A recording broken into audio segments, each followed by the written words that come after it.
Hey guys, it's Matt Hanham here and welcome to the Amplify Your Business podcast.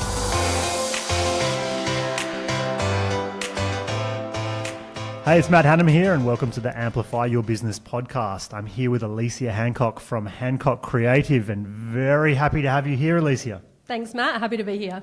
Awesome. So, we're in my office. It's a rainy day in Perth. You excited? Of course, always. I love that one-word answer.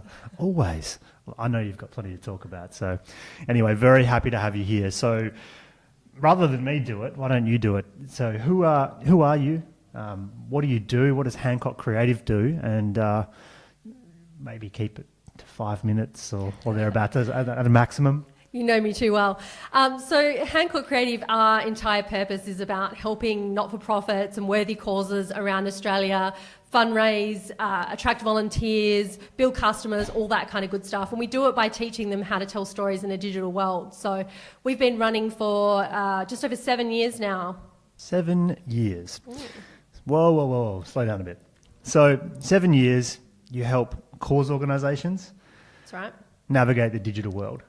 Have you always done that? No, as you know. So the background with Hancock Creative is when it was first formed 7 years ago, to be completely honest, we didn't really have a clear purpose, didn't have that mission, just knew that there was a better way to do things than in the traditional media world where I'd spent most of my career as a journalist and a magazine editor.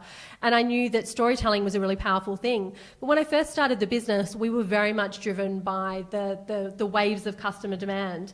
Anybody who walked through the door that said, "Can you help us do this?" It was like, yes, of course we can. But unfortunately, we realised pretty quickly that that's not a scalable or sustainable way to create a business. And with time, we started working a lot more in the social media and digital space. Had some great wins there, won quite a lot of awards, had a lot of recognition, but still realised it wasn't quite where we wanted to be. And it was about 1.5 years or so ago now that we really changed our focus and made that clear decision that we were going to just work with what we call worthy cause-based organisations. And that was quite a profound shift. And we moved from more of an agency-style model to more of an education model at the same time. Awesome. So look, that sounds really nice and succinct in a 30 or 60 second block. But how do you do that? Like, how do you take your business, which was a traditional agency sort of model, and I obviously completely understand the client demands and what that looks like. How do you find your vision? And then two questions really. How did you unlock that vision for yourself and for the business? And then how did you actually convert that into action? Yeah, I guess that's a good question and a hard one for a lot of business. So for me, really, I guess the pivotal change moment is I was actually on a plane on the way to Sydney and been going through a really tough stage with the business, had a lot of challenges and things that have cropped up, and realised, to be honest, I was working an awful lot in a business that I wasn't overly happy with being part of. So on the plane, I literally just went old school, 2 pieces of paper and a pen, and on one list on the left-hand side wrote down everything that had happened in the last month that was making me miserable, was making me tired, that had gone wrong, that I was unhappy with or was frustrating. And on the right-hand page, I wrote every single thing that lifted me up, made me feel positive, that I was excited or passionate about, and the positive side. And for me, just that simple activity over sort of half an hour showed a really clear picture. The left-hand page for me was everything to do with the agency side of the business, the working with corporates, the working with even small business, and everything on the right-hand page was all our education-based program and all our work we'd been doing in the cause sector with not-for-profits. And that was definitely a pivotal moment where I saw where I really actually wanted to be, just had never really had that courage to own it and go 100%, we are just doing this. And it did take, some more time after that of planning and actually figuring out what that was going to look like. And certainly quite a few scary steps along the way of literally letting go of reasonable chunks of profit and income streams to go, we are just going to do this. But it was such a powerful thing to do, and I think it was really a case of just deciding and being accountable and going, this is actually what I've always wanted to do. And I very much got myself into the mindset of, if I closed the business today or it failed today or walked away from it today, would I be okay with that? And I realised I wasn't. And the reason for that was that I'd never really pushed myself to that point where if I failed, it was because I did everything I could to make it succeed, and it would have just been giving up. So at that point I went, if I'm really actually okay with if we don't work out, if we go 100% at what we actually want to build, just dedicate to worthy causes, try to help people in the space as much as possible, really live true to that vision. And then if it didn't succeed then I could walk away knowing I gave it my best shot. And I think just having that moment of going, crossroads, I go this way or this way. I knew I didn't want to keep going in the same space I'd been for a few years. I really wanted to do something I was actually passionate about and really believed in. Yeah, wow, very powerful. So you hit this tipping point, you're on the plane, it lands in Sydney, was it? Lands in Sydney. What do you do first? Like, you've made such a radical choice and decision to really go towards, the passion and to work away, I guess, to remove a lot of those negatives out of your business. Like, what do you do first? How could someone listening try and apply this, for themselves? Because obviously it's a very inspiring story, but what's the first step? Well, I was actually really lucky, I guess, on that particular trip. I was actually on my way to Sydney to go to a training event with a company called the Entourage, which provide education for small businesses around Australia. So the first thing I actually did when I got off the plane was immerse myself in a community of other small business owners and other coaches and mentors and people with experience in this space. And I actually spent a lot of time talking to people and going, right, I've had this kind of pivotal moment. How do I get from here to where I need to be? And I pulled aside some incredible experts that they had available there and asked them their opinions. I talked to a lot of other small business owners who were bigger than me or had, were very vision focused, and asked them how they did it, and really kind of just went away and took all that information and went, right, what are the steps that I need to achieve? I also kind of mapped out for me where I perceived my strengths and weaknesses as well, and thought the next step for me really has to be having the accountability to stay true to that vision. And as part of that for me, I actually assembled an advisory board for the business of people where I could sit them down and go, right, this is where we want to go, this is what we want to do, I need you to keep me accountable to that. And obviously there was a lot of testing in that space as well, so spent time actually looking at things like how big is the market sector we want to go into, where is the market strongest, looking at the other businesses already playing in that space, really analysing it. And the more I dug into it, the more I realised there was actually a far bigger opportunity than I even had realised. And it could align us to do what we really wanted to do, but there also was a market and a demand for what we were creating. So spending a bit of time doing that, and certainly setting up an advisory board of experts and people who've grown businesses before who were going to help me keep accountable to that vision, was definitely the next step.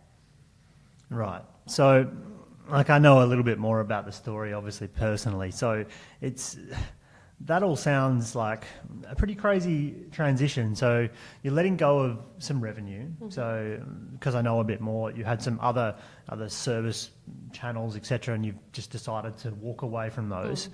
You have pivoted hard into something you're super passionate about. You have an advisory board. That shit's got to cost money, right? I mean, what did you raise capital? We didn't. We actually did look at going down that road. So at that stage, I looked into finance options. We did some financial modelling about what the next 12 months would look like. I guess the positive thing is, from everything we'd done over the 6 to 8 months before, we did have cash in the bank when we started out. At that stage, with a range of different things that had changed, we didn't have a lot of overheads. Our team was quite small because part of that pivot, we had to change some things in that space. And so we did have some money behind us, but there was certainly the tipping point for us where we were planning to do an event which we called Change the World in, it was November of last year. And at the point we decided to do that, we actually had $7,000 left in the bank account, and I was planning to do an event that was going to cost us $25,000 to put on.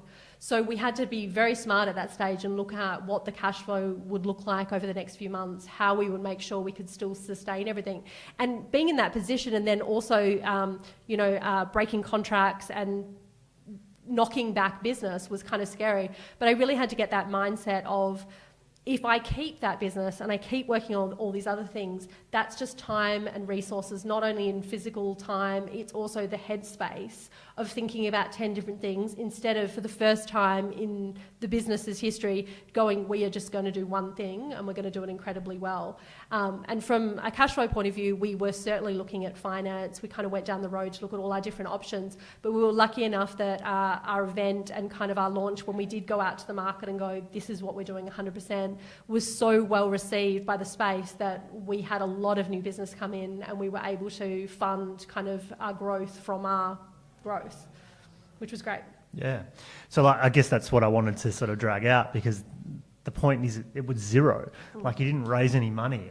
You were just resourceful, which is the common sort of phrase. You need to be resourceful, not have more resources. But I think a lot of people are in that mindset, or they use that as a roadblock, that I can't make these changes. I need money, or I need this. You put together an advisory board, of serious people, I assume, who would typically get paid serious money to do things. But there's ways and means of making these things happen without necessarily throwing money at it.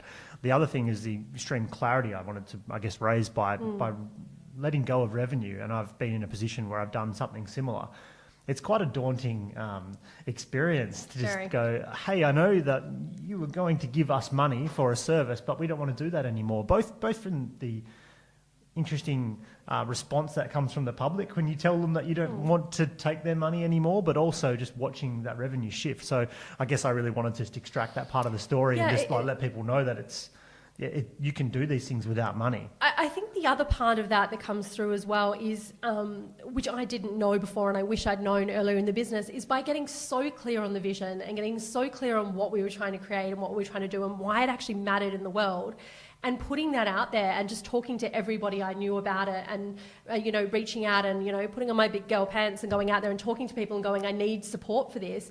It was amazing how many people were actually willing to help. We had other incredible small businesses and people I knew, yourselves included, willing to step up and help us by sponsoring our event, helping us create some of the things that we needed to create that traditionally would have cost substantial amounts of money. We had speakers willing to donate their time and fly across the country to come and speak at our event. We had...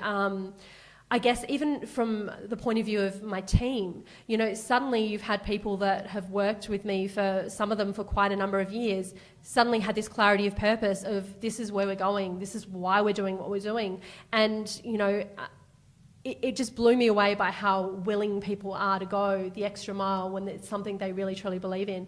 And not only were our existing team incredible in stepping up, putting in way more hours than they ever would before, because they could see where we were going and what we were trying to create, and they were so behind that. We were also able to attract some incredible new talented people to our team as well, which was fantastic. So I think by having that courage, even though it's really scary of going, I'm going to let go of all these other opportunities, they often talk about the entrepreneur's curse, that as business people, we tend to always see the next big shiny thing and we want to go down those avenues. But instead, by actually having that laser focus and going, I just want to do this, and we'll either win or we won't, but we're going to do everything we can to get there. People do get swept up in that, and people do get inspired by that, and people are far more willing then to help you out, and whether it's helping you with cash or whether it's helping you with support or services you need to get there.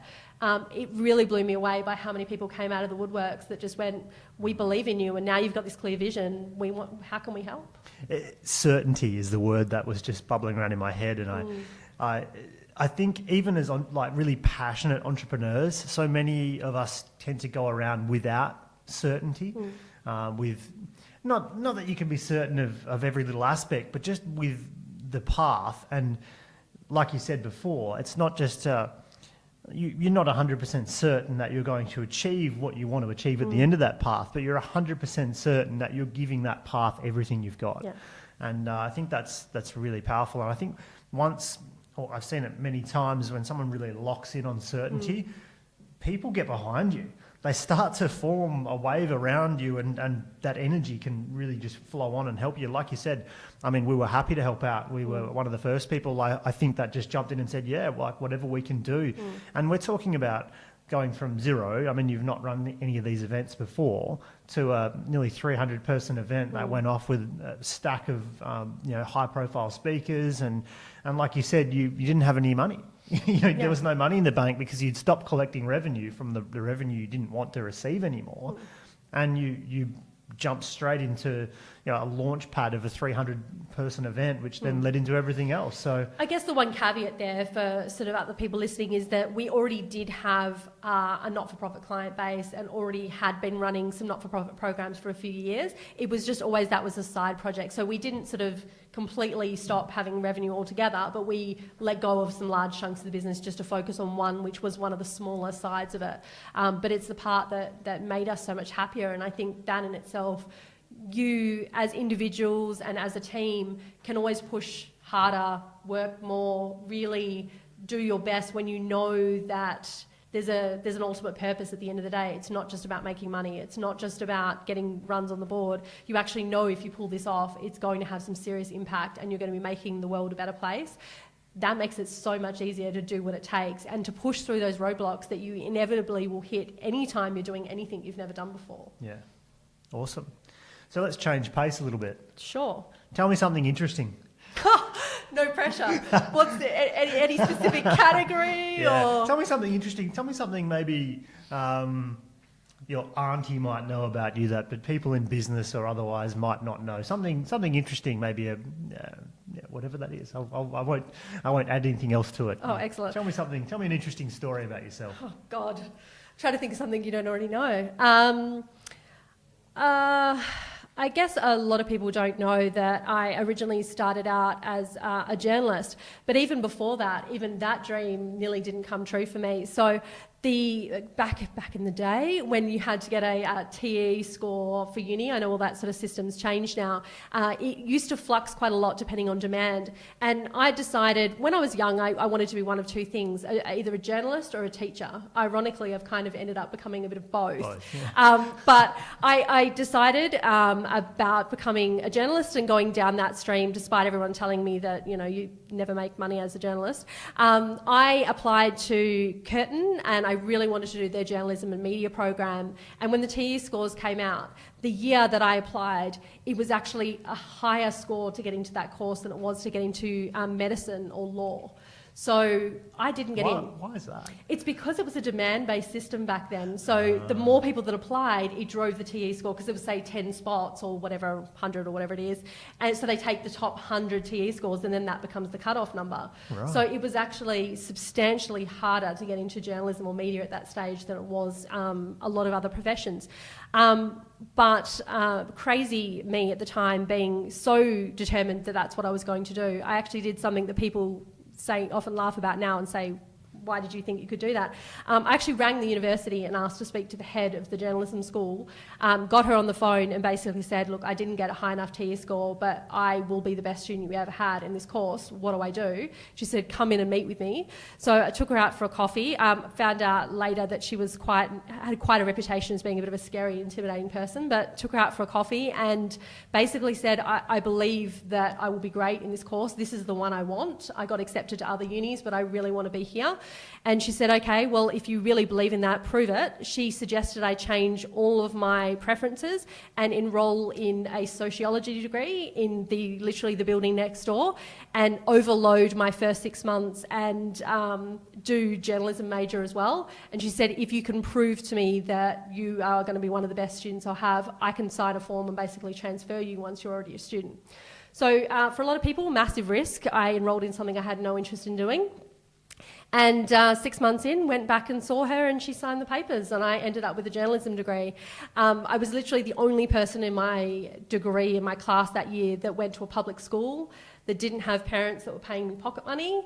It was a very interesting space to be in at that time, but I had a passion for what I was doing and I wanted to prove to them I could do it. And because of that little twist of fate as well, I actually ended up graduating with a double major degree with political science, international politics and journalism, which a lot of people don't know, which down the track actually led me to work on a campaign for the WA Electoral Commission running their social media a few years back because I had that background. So I think you just never quite know where the journey takes you, but I think sometimes ignorance is a really good thing because you can just walk in there and ask for something that nobody else would have the courage to do. Maybe ignorance, but I'd also directly drive that back into the previous point of certainty. And that's how many people, in that exact example, I'm guessing there were hundreds of people that got told no, and you said yes. I'm happy to go and do this and have the coffee, and maybe that's the first step. And look, maybe 5 people did that, or at least sent an email or did something to start off with. But you then committed to an alternate path to get to the same outcome because you wanted the outcome, and you got there. So I think that's again that certainty of knowing what you want and what the outcome that you're trying to force is, and realising that it's not always just a straight path. And I think that's actually a funny one, because I think a lot of people walk out of school thinking, oh, I made it or not. And then a couple of years later, you realise there's a lot of other pathways to get back to that same course or same university that you want to as well, which they don't tell you at the time. That's right, because at the time, I thought there was literally only one path you could take to get into uni, and you had to get the highest score possible, you had to apply and be accepted. And a lot of people discouraged me from doing what I was doing because I enrolled in a completely different degree, whereas I actually had been offered a media place at Murdoch. But I was really passionate about the program Curtin had at that time and the few different streams I wanted to explore.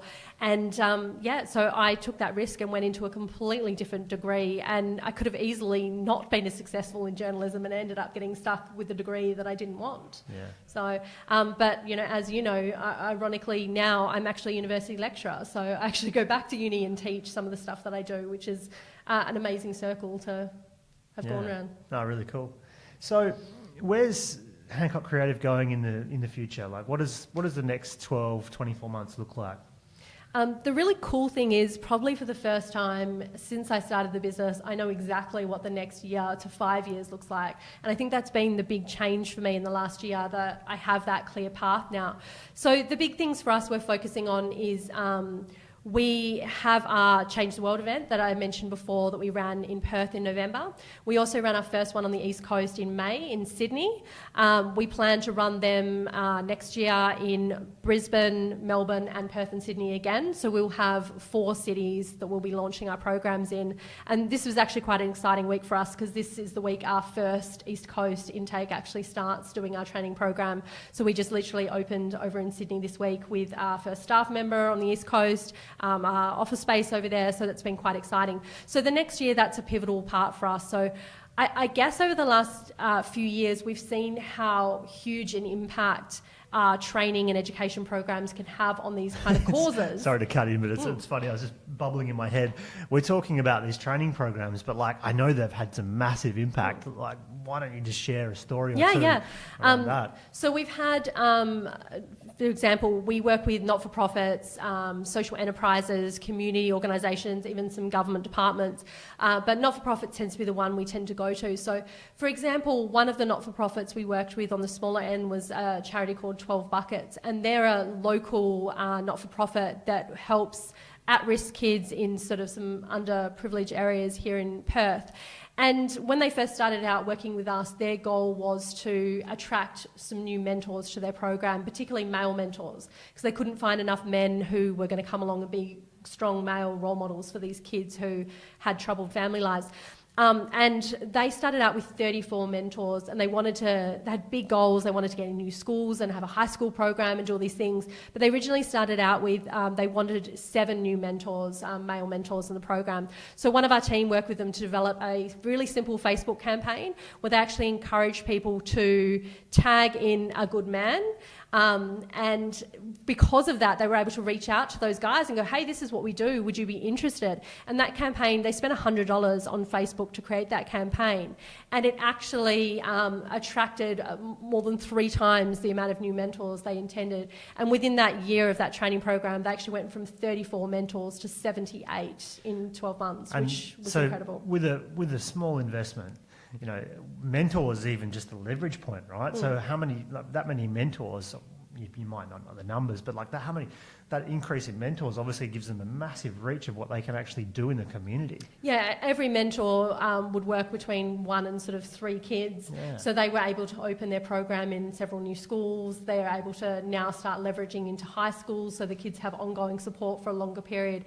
And for me, the real resonant there has been the opportunities and the feedback we've had from some of these kids and the people in their lives, and what a difference it's made for them.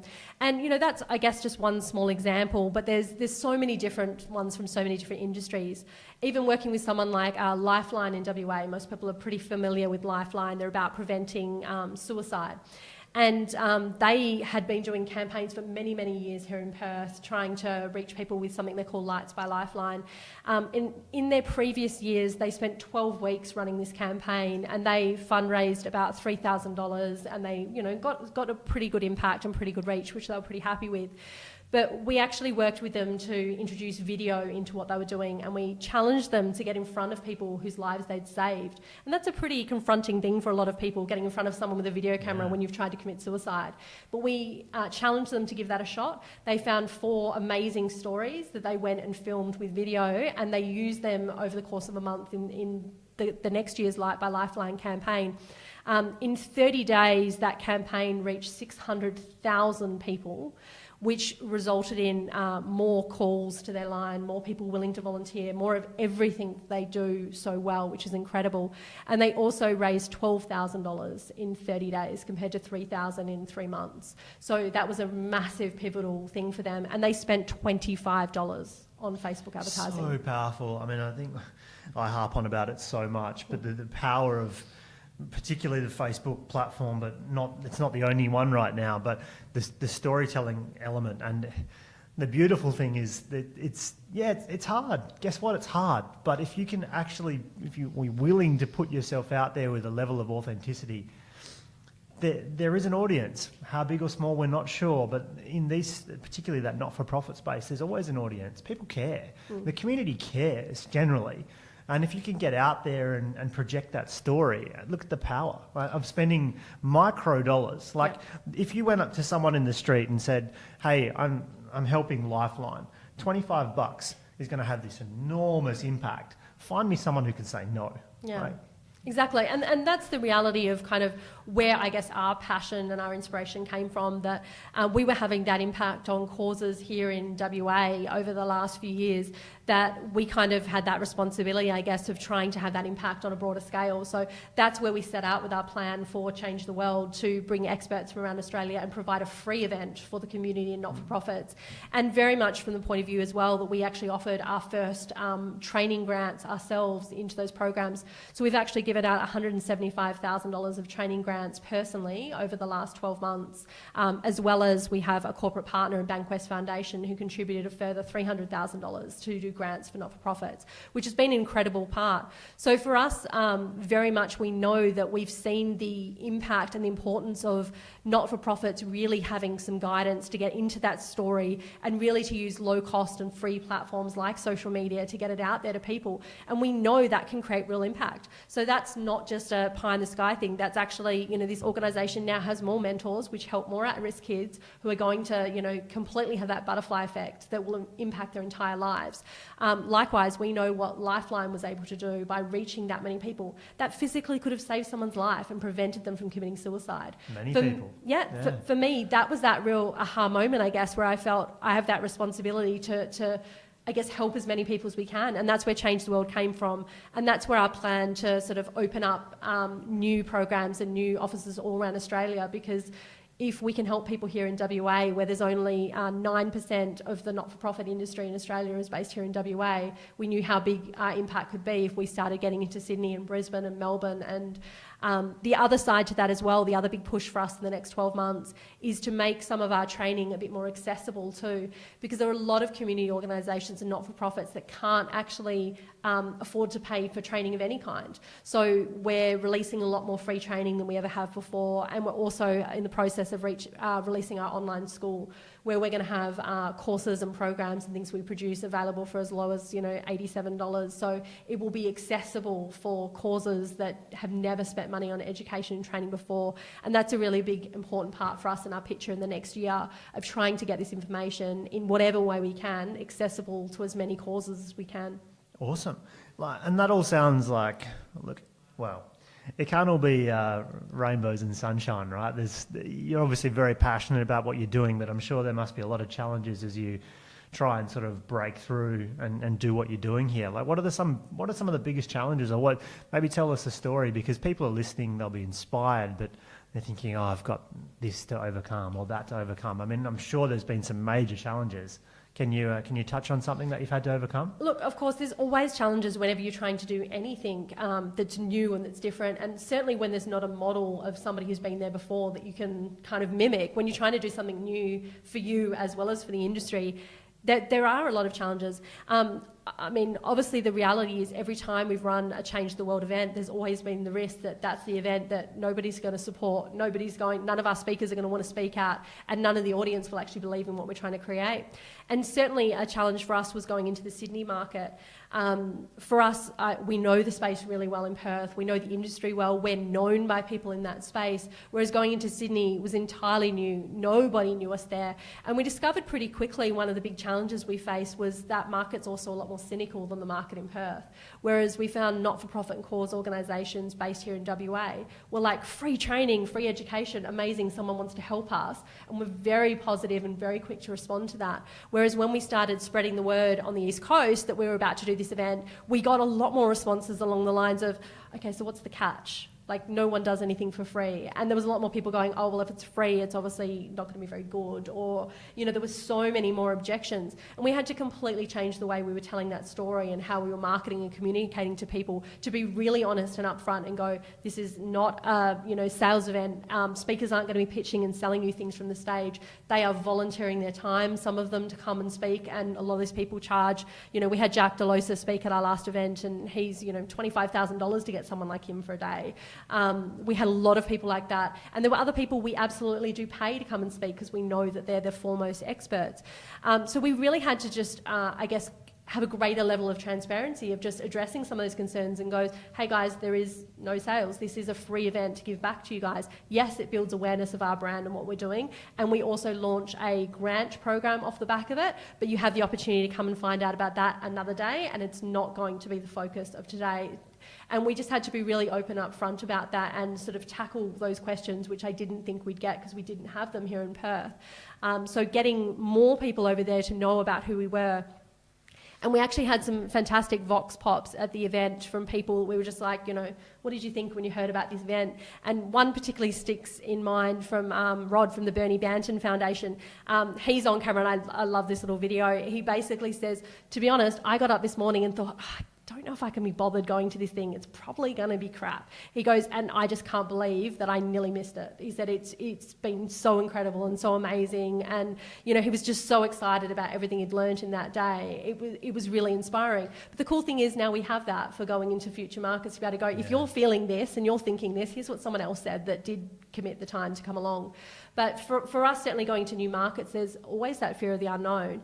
And given the cost of putting on an event like that, particularly not in your home state, is a lot of money. So for us, if we'd potentially gone into something like Sydney, where I think we spent about $35,000 putting on that event, there was always the chance that it would go terribly wrong, and we wouldn't pick up new clients over there. So that's always that level of risk you've got to get comfortable with and keep pushing forward. Otherwise, if you let the fear kind of stop that, you won't have the impact. So ultimately for me, it's like, well, if we want to help these people, we have to take the risk first before they're going to believe in us.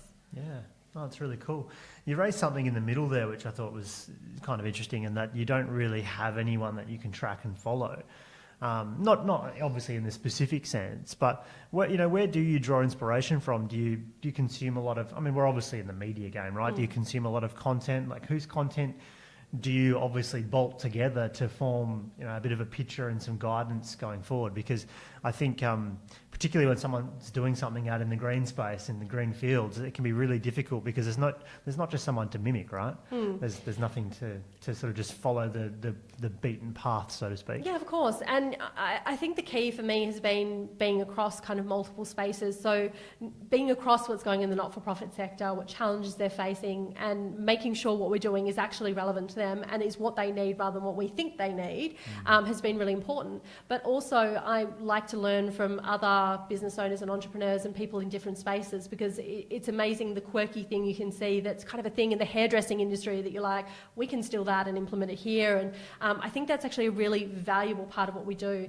And I was really lucky even in our Sydney Change the World event that nearly half our speakers were actually people that personally I'd been following the journey of, and I'd read their books and I listened to their podcasts, and they're people I admired that then committed to come to our event. And that was definitely a pinch me moment for me, having people like that I had been following for so long now giving back to our community, which was incredible. But there's certainly a lot of different people that I follow. I'm definitely a big reader. I read really widely in a lot of different areas.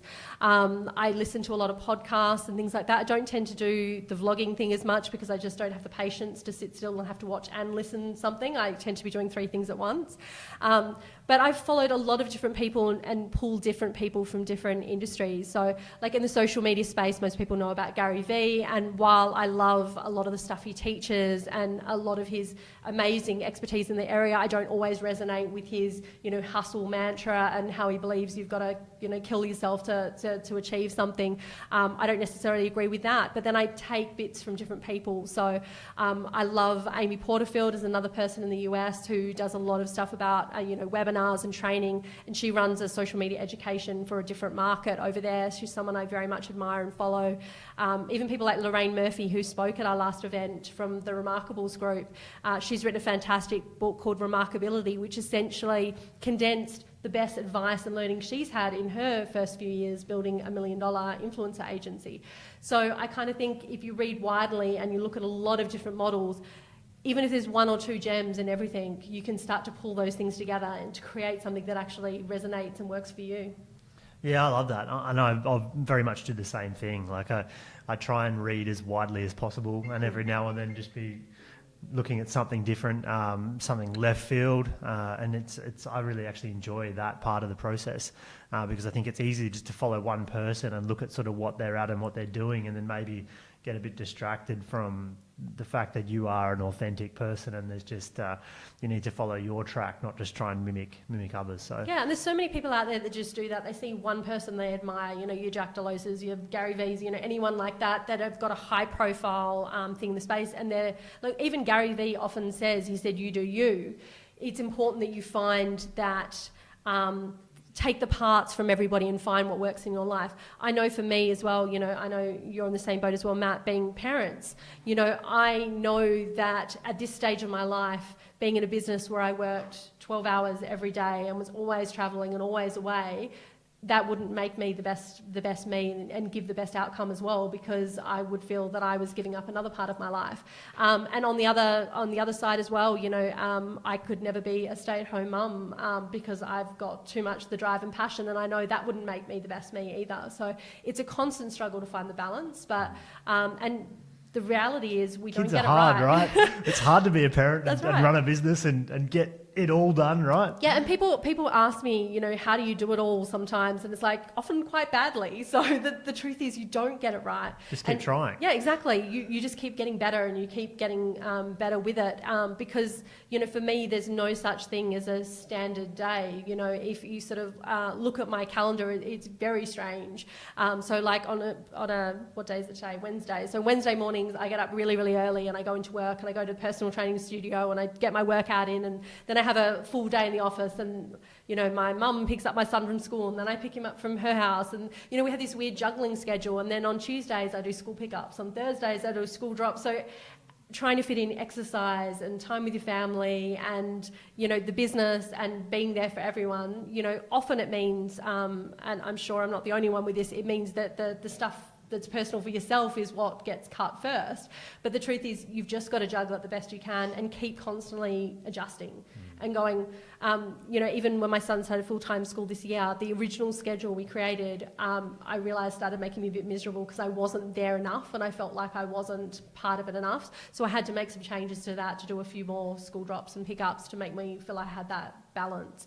And yeah, it's a constantly moving target, particularly if I'm, traveling or something like that. It takes a village. It's, my mum and my husband's mum and him and friends. It truly does take a village, doesn't right. it? I mean, it's just insane how particularly the kids can change your structure. You might be perfectly planned this week and then something just goes, no. Yeah, kids are sick or something happens or they're up half the night with you and you've had no sleep, and this sort of stuff happens. But I guess it's not striving to be perfect, it's just striving to... Well, it's proof that you can still do this, right? I mean, I think that a lot of people also put that barrier up saying, oh, I've got kids or, family first. Like, I'm very family first. If there's any, like if I have a work thing and a family thing and the family thing's important, it'll win every time.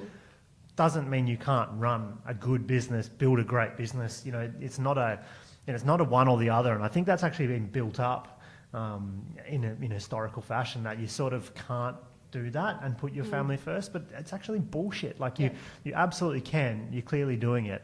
And I think just more people need to talk about the fact that it's highly possible. And that's not just to run a little side gig business. You can run a real business. You just have to be organised. Yeah, absolutely. And I guess for me, I find there's not a lot of role models of that out there. There's not a lot of hugely successful people that actively they're there, right? They're there, but they don't actively talk talking about how they create that balance. And I've certainly sought out people like that over the years that inspire me. People like Emma Isaacs, who started Business Chicks, and she's got four kids, and she's had children with health challenges and been in and out of hospital, and she's amazingly inspiring. And while all this was going on, she opened her business in the US and moved her whole family and relocated. And it's great when you do see those stories of people who can do it, because you do realise what is possible. And there are always going to be people out there that think you're making the wrong decision. There's always going to be people that say that you're not going to succeed in business because you're not putting in enough hours. There's always going to be people who say that you should be home with your family more. For me, I guess there's two ways to make that work. One is you need to know what makes you the best possible person you can be, and for me it is having the balance of those two. And the other side, I guess, is actually doing something in work that you genuinely believe in. Because if you were just doing a job because it brought in a salary, or you did something because you thought it was going to make you $1 million one day, you wouldn't have the passion and drive to keep going and get through it, because some days it is really bloody hard. Sure is. So obviously you are in the not-for-profit space, but to be honest, business, not-for-profit, we're all a brand or a profile or something that we're looking to grow. If I had to ask you what's your number one tip right now that you could give to my listeners that they could implement to amplify their business, particularly online, because I think that's where it's going to go, what would you say? What would you do? There are so many. Just one. Just Don't one. make me choose one. I'll cut out if there's a second one. So I think the most powerful thing you can do is authentically tell your story. So actually be letting people behind the curtain, actually tell them about why you're doing and the wins and the losses. I recently did a keynote presentation for the volunteering conference, and I actually used storytelling through the Pixar model as an example, because a lot of people can relate. If you think about a story like Finding Nemo, we're not invested in that story because we know how it's going to have the outcome or how it started. We're investing in the story because we're part of the entire journey, and we're there for when they do stupid things and things go wrong and challenges hit. And we're so much more invested in the outcome because we were part of the journey. And I think a lot of people forget, not-for-profit, business, all of us, we forget to actually let people in a little bit and go, we were trying to create this and hey, it didn't really work, but we've learned from that, and this went really, really well, because then people will genuinely cheer you on, and that's where opportunities find you, because somebody will knock on the door and go, hey, I see you're trying to create that and you're having a bit of a challenge, can we step in and help you with that? And I think just the story is a really important part, and in the world of social media we have now, there are so many channels and so many avenues and ways for getting your story out there. You could be doing a podcast, you can be doing vlogging, you can blog, you can share it on Facebook, Twitter, Snapchat. It doesn't matter where you are, it's just that you're there and that you're actually telling people generally what you're doing and what drives you. And I think the better you get at telling your story and getting across to people, the more opportunities just start to appear and people start to just suddenly come to you. It's hard, right? Can I niche that down? What's one little tip to help people to do something that would be, well, how do I phrase this? What's something they can do to just let people know something authentic that's going on in their business? Like, do you know what I mean? I know what you're saying, and I've been through this journey myself, and I feel like you continually work down layers and layers of what you actually consider to be authentically putting out content, because we all have this, we build this professional barrier around our businesses and our personal sort of brand, if you will. But what's something that people can do to confront or to find a way into that authenticity? Record themselves just for themselves, or what's a tip that you might give to someone to start that journey of revealing some of that authentic self? I think the best piece of advice, and we were sort of chatting about this a little bit before we started, was to start. Because wherever you start, you're always going to get better. So, the first time you sat down and did a podcast, it would have been weird. You would have felt a bit stupid. You would have, been maybe talking to people at this level. And the next time, and the next time you reveal a little bit more and you're a little bit more you and you're a bit more relaxed. And then with time, you start to build something amazing. And I think for a lot of organisations we work with, it's like just start peeling off the layers and start sharing the stories, and you will start to see which ones resonate. And if you're not doing it, you're never going to get there. It's like the old editor, when I was a journalist and an editor, it's like you can't edit a blank page. Unless you've started, you can't improve. So it's about, choose your platform, say it's Facebook, get on there and just start sharing something that's real, and try to think about your language in a way that's not corporate and professional, because you don't have to be corporate and polished and make yourself look bigger than you are, or make yourself look more fancy than be real with people. So I shouldn't hire a private jet and go and stand out the front of it and just kick out some cash.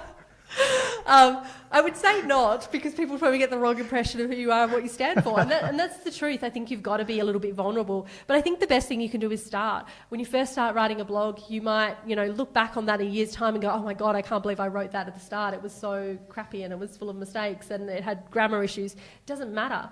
Some of the most successful social media influencers in the country right now are people who don't have the best spelling and grammar, and they're authentic and they're real and they've got a message that people resonate with. So I think just start. I'd just like to add to that there's also another level if you really are so self-conscious, and that's you don't have to publish the first thing you put out or everything you do. And I think that's even if you're just playing with Snapchat and you just record yourself and you don't ever put it out there, you can always tick it off. And I think that's another thing to help people get comfort around it. It's or to understand, because you don't really understand until you can watch yourself back a little bit sometimes what you're projecting out there. So and that's there's true. no pressure on it, and that's, I think, people really build it up to be quite a pressure state. But there's no, just because you record something doesn't mean it has to go out there. But start out with where you're comfortable as well. So even if you just look at between Matt and myself, a comfort zone, Matt's going to be more comfortable in front of a microphone. He's a one-to-one. He's a talk it through kind of person. Whereas for me, it's about words. I'm a writer. So my go-to will always be text. It'll always be writing articles, and always be, writing lengthy blog posts and, social media posts and things like that, because I'm good at it. It's my strength and it's my natural safe space. So start with what you're comfortable with. If you can't think of anything worse than trying to write an 800-word article and the idea terrifies you and it'll take you 2 weeks to write it, don't. Sit in front of a microphone and just have a conversation. Sit in front of a video camera. Whatever makes you the most comfortable to be you is a good place to start. So don't try and blog just because you think someone else tells you should. If you find writing really hard, don't do it. But if you find speaking to people really easy and you're a person-to-person, do this. Get in a room with someone else and have a chat, and go with where your strength is first. And then once you get more comfortable with that, maybe get outside your comfort zone and try something, maybe be a guest on someone's podcast and, start dabbling in new things you might not try, and you might surprise yourself and you might like it. Awesome. I love it. All right. Well, thank you very much for your time. So if people want to find out a bit more about yourself, Hancock Creative, these programs that you're running, where can they find out more? So definitely check out our website at hancockcreative.com.au. We have a community you can join up in there where we actually send out free training and tips and advice to cause-based organisations every single week. Unsurprisingly, I'm a lot on social media, so you can find us on Facebook and Instagram and LinkedIn. Personally, I'm quite active on Twitter as well, so look us up on any of the social media channels, start a conversation, have a chat with us, and hopefully there'll be a way we can help you. Awesome. Well, thank you. I'm very grateful for your time, and it's been an excellent chat, and I hope that people took some real value out of that. It's been wonderful, and this is really rolling along for us. And I think that's proof, just to add my 2 cents, that you just got to get going. I think this is number 8 now. Before I know it, it'll be 18, 24, and I think your advice there of just people just starting and doing something is obviously very basic, at the same time so profound. So just go and do that. Definitely follow up, check out Alecia. They're doing some amazing stuff over there, and she's definitely worthy of keeping an eye on. So again, thank you very much for coming. Thanks, Matt. Thanks for having me. Hey guys, Matt Hanham here, and I hope you really enjoyed that Amplify Your Business podcast. I thought the episode was really exciting, and I'd love to hear your comments as well. We also have plenty of other episodes, so check us out on the iTunes store.